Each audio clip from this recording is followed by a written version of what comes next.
What do you feel about Minister K.K. Shailaja, who is currently being neglected in politics? Then you put her in such a difficult position. We're communists.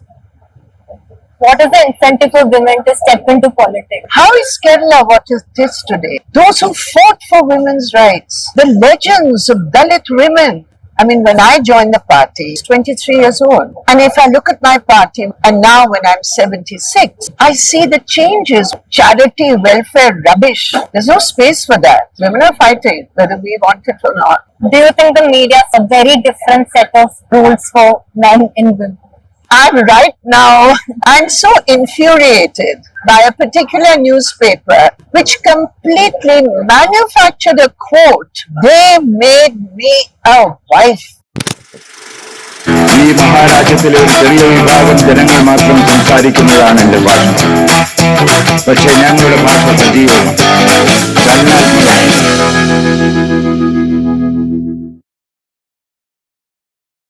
What kind of books did you read up growing? Well, there's a range of books that I read. Some, of course, were child mystery stories and murder stories. Some were the classics. It was absolutely essential reading for us, the range of classical English literature. I was first in school in a convent, and then I was in a boarding school. So yeah, we did quite a lot of reading. And then once I became political after college, most of my reading, most of my time was taken up reading Marxist classics. What changed during your college time that you became how did that conversion happen? A lot of it was through an interaction between being influenced. I was at that time in London, and everything there was questioning the establishment, and there were so many ideological debates going on among young people. There was a range of groups working, from the anarchists to the Black Power Panthers to the Trotskyites to the Marxists to the communists to the New Left, through women's liberation. So I started reading to understand the world around me and to look at it in a way which we were never taught in our educational institutions. We're never taught to understand where inequality comes from. We are never taught to question tradition. We are never taught in our school syllabuses to just ask the question, why are some people poor and why are some people rich? A simple question like that. If you ask a school child, why is a person poor? Somebody may use religion. This is our punishment for our sins in the earlier life. Somebody can say it's just fate. But that's what we were taught in school and college.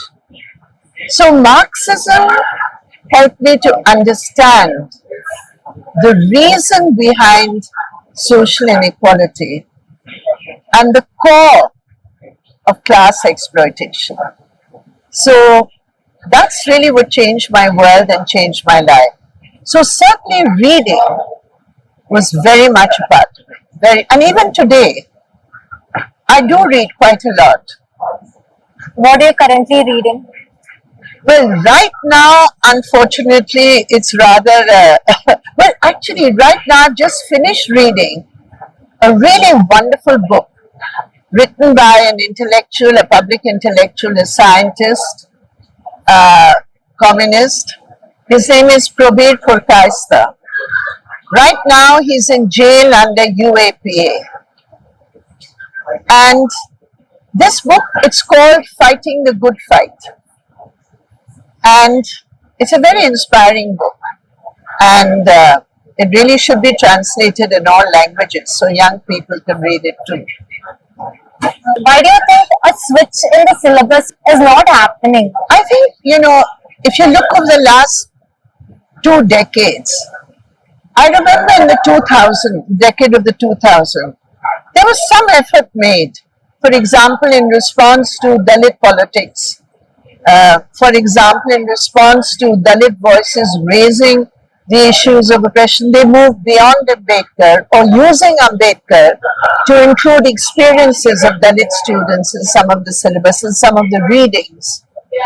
So it's also very important, particularly in higher education institutions, to have a list of readings. And now what's happening, whatever had been gained, whatever little steps we had taken forward, even in terms of, women-centric literature, it's all being taken out of the syllabus. It's a dangerous trend, because once you remove diversity and you talk about only quote-unquote tradition, who interprets tradition in a civilization like India? There are so many traditions. Who decides this is tradition and this is not? Who decides? For example, this huge controversy, is Ram a non-vegetarian or a vegetarian? It's nothing to do with who or what Ram ate. It's everything to do with what today's cultural framework is sought to be made into. That's what it is. It's contemporary politics, sectarian politics, which is using a particular style of binoculars to look at the past. And you get distorted images of the past. But it's your cultural agenda today. So that's why I believe reading, diversity in literature, the ability to understand our histories, and when I say histories, I mean histories.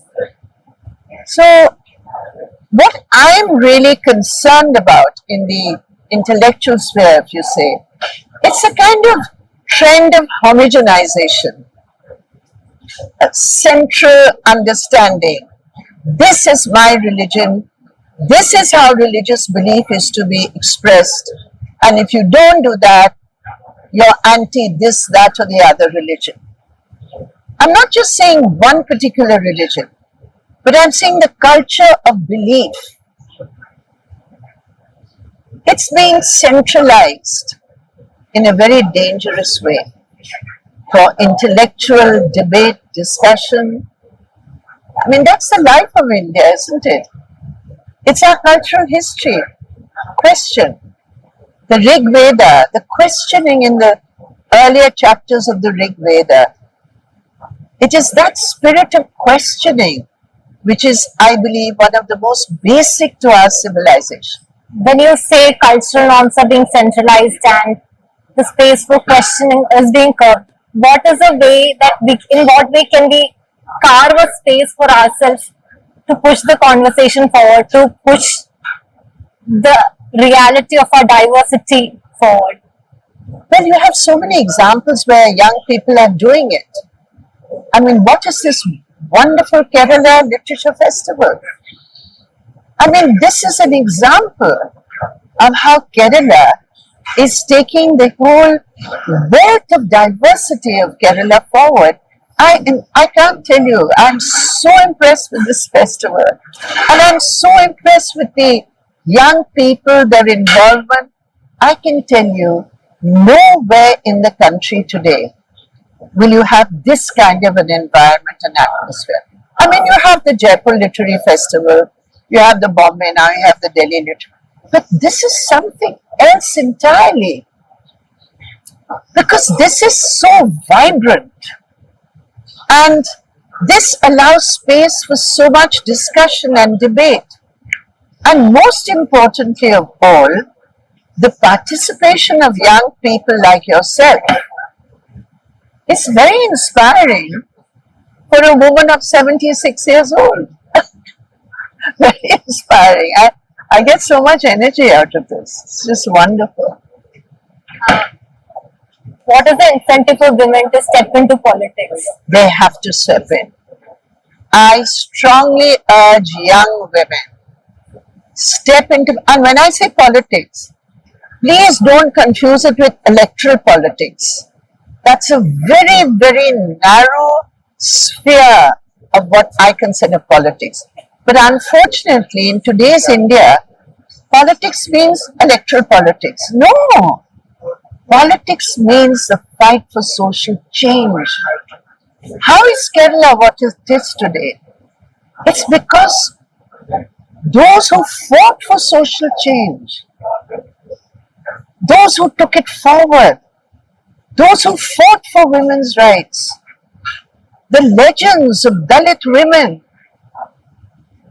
who just fought against untouchability, the woman who cut off her breast, that legend,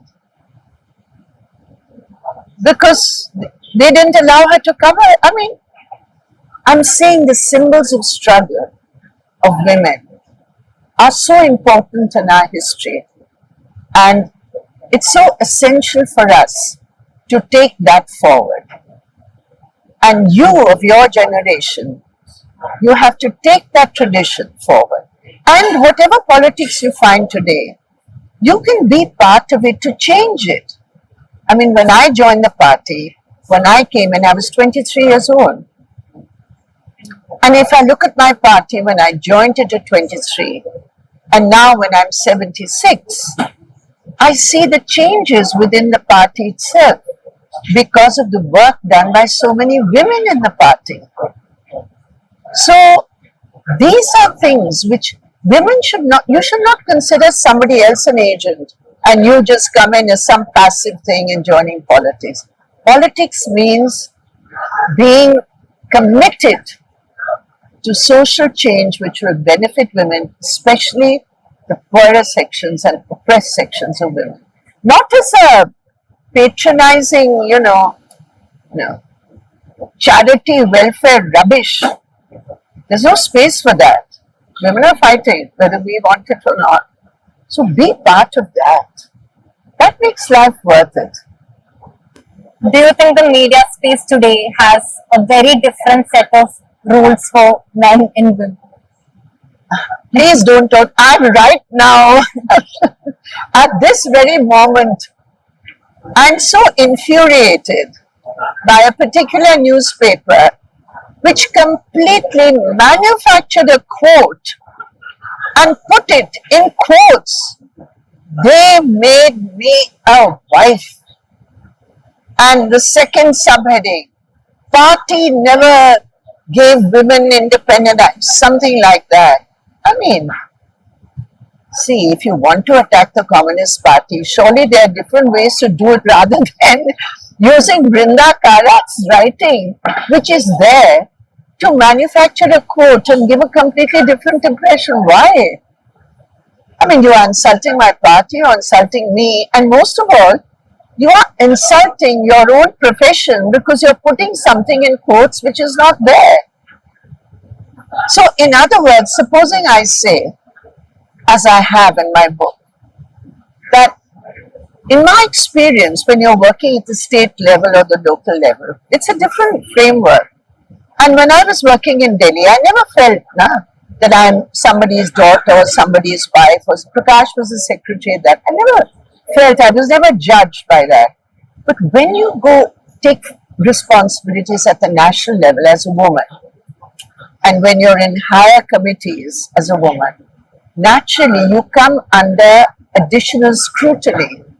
I mean, that's bound to happen for anybody and everybody. So in that situation, if you happen to be married to a man who is a leader of that particular party, naturally there are people outside and inside who will say, oh, okay, so because she's so-and-so's relation or partner or daughter or whatever, so that's the thing. So all your work tends to get judged. So that is an experience that many women have in a patriarchal society like India. Now, when I wrote of that, what did these people get out of it? Instead of the experience of a young woman or a woman who's worked 55 or 60 years in the party, and I don't consider the party separate from me. I don't say party and Brinda. I am what I am in the party because of the party. I am part of the party, and the party is in my heart. So there's no separation in that sense. Party did this to me. I'm in the party. What do you mean? So that manufacturing by the media to turn a story of a young woman into something to attack my party, what does it do? Any other woman now who would like to write about experience would say, oh, I better not because the media is going to talk rubbish about it and distort your experience. So this is a minor thing because it's my personal matter. But I'm sorry that here in Kerala, there is every day so much, I mean, I've just witnessed it and been, at the receiving end of it myself. But this is a minor thing, but every day in Kerala, the kind of disinformation, misleading lies against the left and the LDF and the government. And I mean, let's have criticism. I'm all for that. But don't tell lies. That's all I'm saying. And in Delhi, of course, what Ravish Kumar has very aptly described as the Godi media, that's all over the place. I mean, basically bought over or pressurized. With your decades-long career, was it tough? What I am is how I've been shaped by my party and by my comrades and by our collective work. Nothing more than that. What do you feel about our Minister K.K. Shailaja, who is currently being neglected in politics? I think she never says that. She doesn't feel it. And that's that's a kind of a manufactured situation which has been created. It's very unfair to say that. And, then you put her in such a difficult position in which she constantly has to say, no, I'm not saying that. I've never said it. It's unfair. It's very unfair of the media. We're communists. We are members of the party out of choice. And we have built the party as much as anybody else. We are not outsiders in this party. We are insiders. We are part of the party. Every communist is an insider in the party. So when outsiders speak like this, it's very irritating for a woman in the party. Very, very irritating. Doesn't help. I noticed that since this interview started, you mentioned your age twice.